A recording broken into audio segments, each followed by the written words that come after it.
नमस्कार बच्चों। संज्ञा सर्वनाम के विषय में आप पिछली कक्षाओं में पढ़ते आ रहे हैं। मैं हूँ प्रमिला गुप्ता। आज मैं पुनः आपको सर्वनाम और उसके भेदों के बारे में ही बताऊंगी। जैसा कि आपको मालूम है कि किसी व्यक्ति के नाम, स्थान, वस्तु को संज्ञा कहते हैं, लेकिन किसी की बात करने के लिए हम बार बार उसका नाम तो नहीं ले सकते। इसलिए हम क्या करते हैं, उसके नाम के स्थान पर यह, वह, ये, वो ऐसे शब्दों का प्रयोग करते हैं। और यही शब्द जो होते हैं, जो उनके नाम के स्थान पर प्रयोग करते हैं, वह सर्वनाम कहलाते हैं। अर्थात तो सर्वनाम की परिभाषा क्या हो जाती है कि संज्ञा के स्थान पर प्रयोग किए जाने वाले शब्द सर्वनाम कहलाते हैं। जैसे उदाहरण हम देते हैं, यह मयंक है। मयंक मेरा सबसे अच्छा मित्र है।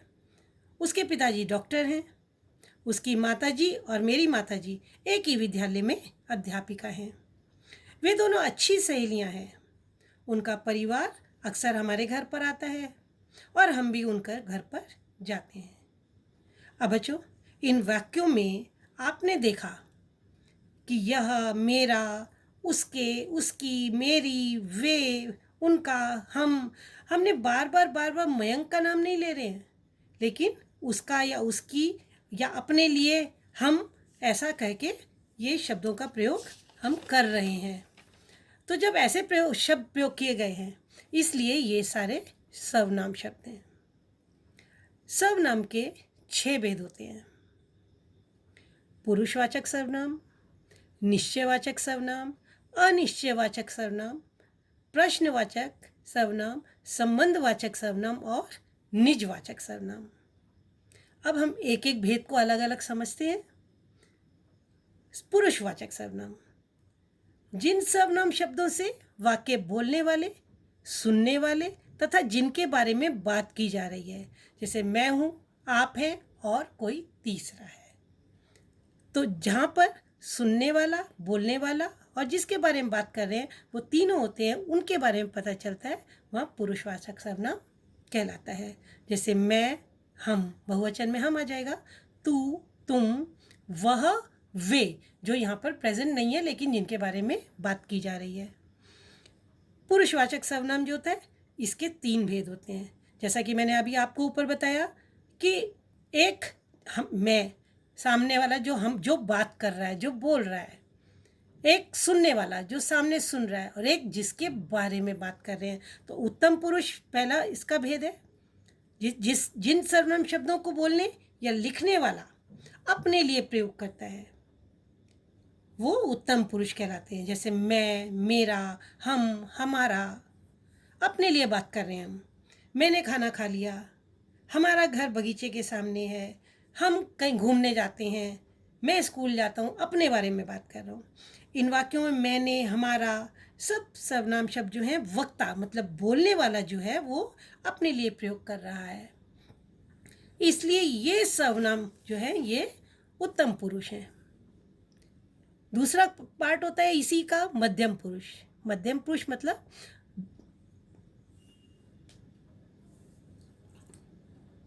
बोलने वाला, सुनने वाले के लिए जिन सर्वनाम शब्दों का प्रयोग करता है, वे मध्यम पुरुष कहलाते हैं।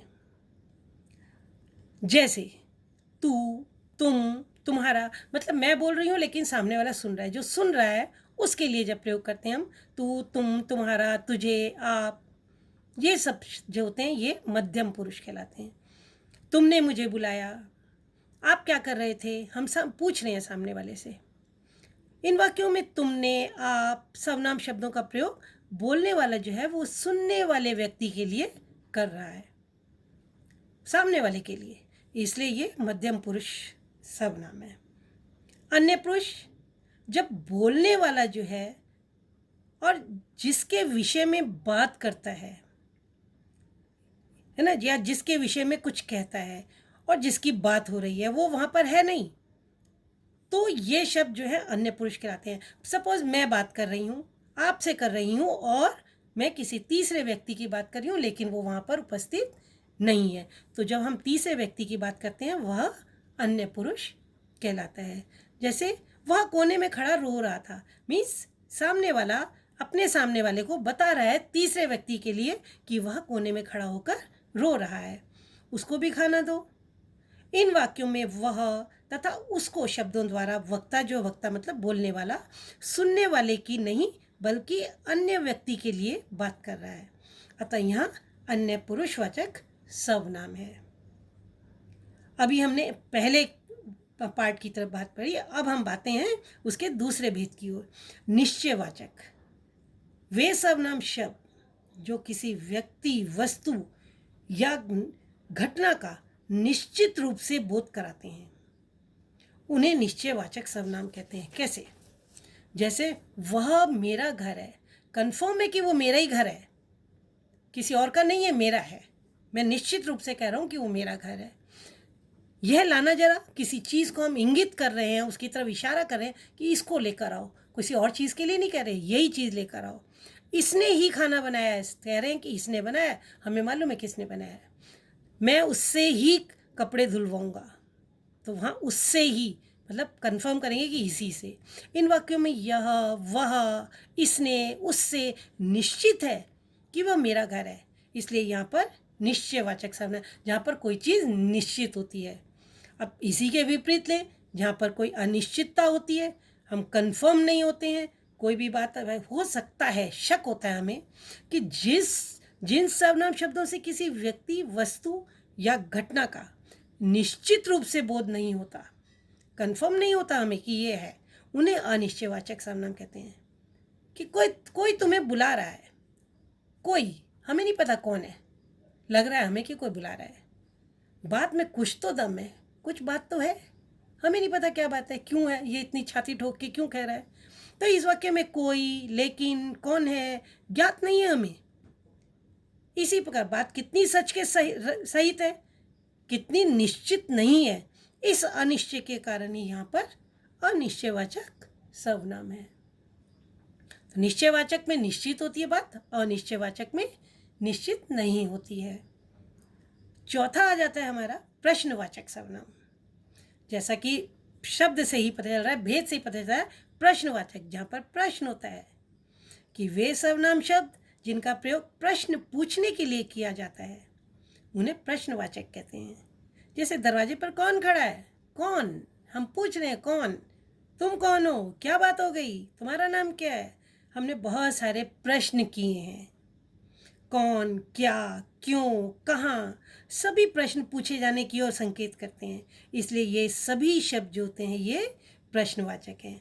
तीनों ही वाक्यों में प्रश्न पूछा जा रहा है और शब्द है कौन और क्या। फिर आता है संबंधवाचक। आप देख रहे हैं कि सभी भेदों के उस मेन हेडिंग से ही हमें पता चल रहा है कि किस चीज़ की बात करें, संबंध, जहाँ दो वाक्यों का संबंध पता चल रहा है। कुछ सर्वनाम जो होते हैं प्रधान उपवाक्य के, मतलब पहला जो वाक्य है उसके संज्ञा तथा सर्वनाम का संबंध आश्रित उपाक्य मतलब दूसरे वाक्य से जोड़ते हैं। कि एक वाक्य है और दूसरा वाक्य है, उसको उन दोनों वाक्यों को एक दूसरे के ऊपर निर्भरता दिखा देते हैं, एक दूसरे के ऊपर आश्रित दिखा देते हैं, वहाँ पर संबंधवाचक सर्वनाम होता है। जैसे जो करेगा सो भरेगा, अब जिसने किया है तो वो करेगा, जैसी करनी वैसी भरनी, कि जैसी करनी, जैसा कार्य उसने किया है वैसा ही वो उसका फल भुगतेगा। जो कर रहा है बुरा काम वो ही भरेगा उसका, जिसने बोतल खाली की है वो ही भरेगा। तो जो, सो, जैसी, वैसी, ये सभी वह शब्द हैं जिन्होंने एक वाक्य को दूसरे वाक्य से जोड़ा है, अर्थात जिनका प्रयोग दो वाक्यों को जोड़ने के लिए किया जाता है, उन्हें संबंधवाचक कहते हैं। यहाँ पर पहला वाक्य जो करेगा, अगर हम कहेंगे जो करेगा, आप कहोगे क्या, तो दूसरा वाक्य पूरी तरह से उसके ऊपर निर्भर है, सो भरेगा। और खाली अगर पीछे का वाक्य बोलते हैं तो आगे के वाक्य का कुछ अर्थ नहीं होता है, तो इसलिए एक दूसरे के ऊपर ये दोनों आश्रित हैं वाक्य। और अंतिम हमारा भाग आ जाता है निजवाचक सर्वनाम। निज शब्द का अर्थ होता है स्वयं, अपना, खुद का। तो जिन सर्वनामों का प्रयोग खुद या स्वयं के लिए किया जाता है, अपने लिए किया जाता है, उन्हें निजवाचक सर्वनाम कहते हैं। जैसे मैंने स्वयं ही कार्य पूरा कर लिया। स्वयं ही मतलब अपने आप ही।